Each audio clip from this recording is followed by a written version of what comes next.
प्राचीन समय की बात है। एक शहर में एक व्यक्ति रहता था जिसका नाम चंदन था। वह अपनी पत्नी और 2 लड़का और 2 लड़की के साथ रहता था और वह किसी छोटे मोटे प्लांट में काम किया करता था। चंदन और उसकी पत्नी खुशी खुशी अपना जीवन व्यतीत कर रहे थे। समय का चक्र बीत रहा था और उनके लड़का लड़के बड़े होते जा रहे थे।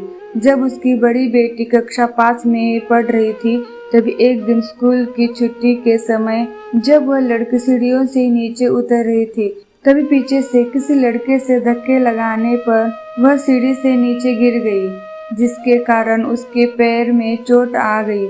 जब लड़की घर पर लंगड़ती हुई आई तो उसके पिता ने पूछा, क्या हुआ? तभी लड़की ने उन्हें पूरी बात बताई। पिता ने सोचा छोटी मोटी चोट है और यह सोचकर उसने अपनी बेटी से कहा कि इसे गर्म पानी से सेक लो, ठीक हो जाएगा। कुछ दिन बीतने के बाद लड़की का पैर फूलने लगा और उसे चलने में दिक्कत होने लगी। तभी उसके पिता ने कुछ लोगों की बातें सुनकर किसी एक ओझा को ले आए, जबकि उसे कुछ नहीं आता था और वह पैर ठीक नहीं कर पाया। कुछ समय बीतने के बाद जब उसकी लड़की की हालत और ज्यादा खराब होती जा रही थी, एक दिन जब उसके पिता अकेले कहीं बैठे हुए थे तो वह मन ही मन सोच रहे थे कि क्या करे। तभी सोचते सोचते उसके दिमाग में आया, क्यों ना डॉक्टर से दिखाया जाए। तभी दूसरे दिन वह अपनी लड़की को लेकर वही पास के अस्पताल में जाते हैं। डॉक्टर जब लड़की को देखता है तो लड़की के पिता से कहता है कि जल्दी ही इसका ऑपरेशन करना होगा, क्योंकि इस लड़की के पैर में एक बहुत बड़ा घाव हो चुका है, जिसके कारण लड़की का पैर भी काटना पड़ सकता है। पिता डॉक्टर से पूछता है कि ऑपरेशन में कितने पैसे लगेंगे। तभी डॉक्टर कहता है 40,000 लगेंगे। पिता घबरा जाता है, लेकिन पैसे की तलाश में इधर से उधर जाने लगता है। इधर उधर भाग दौड़ करने के बाद पैसे की व्यवस्था कर लेता है और लड़की का ऑपरेशन हो जाता है।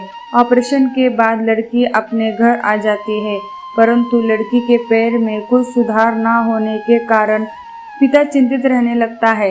इसी तरह 4 साल बीत जाता है तथा पैर में लाख लाख रुपए लगाने के बाद भी लड़की का पैर ठीक नहीं होता है, जिस कारण से पूरा परिवार दुखी रहने लगता है। कुछ समय बीतने के बाद लड़की का विवाह हो गया और लड़की के जीवन में खुशहाली आ गई। पिता सोचता है कि अब सब कुछ ठीक हो गया है, संघर्षों का दौर खत्म हो गया, परंतु किस्मत को कुछ और ही मंजूर था। एक दिन जब वह बाजार जा रहा था, तभी पीछे से किसी ट्रक के द्वारा उसका एक्सीडेंट हो गया, जिसके कारण उसके सर में गंभीर चोट आई। चंदन 1 महीने तक बिस्तर पर ही रहा। 1 महीने के बाद ठीक होने पर वह सोचा कि अब सब कुछ ठीक हो जाएगा। तभी उसकी पत्नी का स्वास्थ्य खराब होने लगा और वह बीमार पड़ गई। यहाँ वहाँ छोटे डॉक्टर को दिखाने के बाद तबीयत और बिगड़ गई, जिसके कारण उन्हें शहर के हॉस्पिटल में ले जाना पड़ा। वहां जाकर पता चला कि उसकी पत्नी के पेट में गंभीर बीमारी हो गई है, परंतु चंदन को यह विश्वास था कि उसकी पत्नी ठीक हो जाएगी और चंदन इसी विश्वास के साथ अपनी पत्नी को हमेशा शहर के हॉस्पिटल में ले जाने लगा। कुछ समय बीतने के बाद पत्नी की तबीयत में सुधार आने लगी।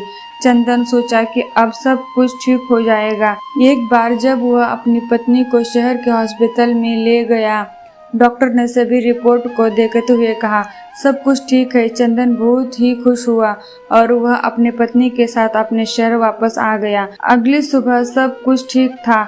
चंदन का बड़ा और छोटा बेटा दोनों स्कूल चले गए और चंदन अपने काम पर चला गया। बड़ा बेटा स्कूल में सोच रहा था कि चलकर माँ से कुछ बातें करेंगे। तभी 11 बजे उसका मित्र आता है और कहता है कि चलो तुम्हारी माँ की तबीयत खराब हो गई है। बड़ा बेटा दौड़ता हुआ अपने घर की तरफ आता है। तब तक बहुत देर हो गई होती है। उसकी माँ की मृत्यु हो चुकी होती है।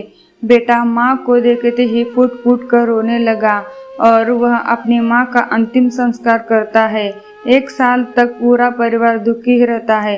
कुछ समय बीतने के बाद दुखों के बादल छट जाते हैं और चंदन अपने लड़का और लड़की के साथ सुखमय जीवन बिताने लगता है।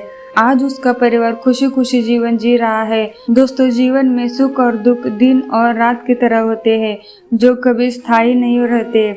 इसलिए दुख के समय में कभी हिम्मत नहीं हारना चाहिए तथा सुख के समय कभी अहंकार नहीं करना चाहिए।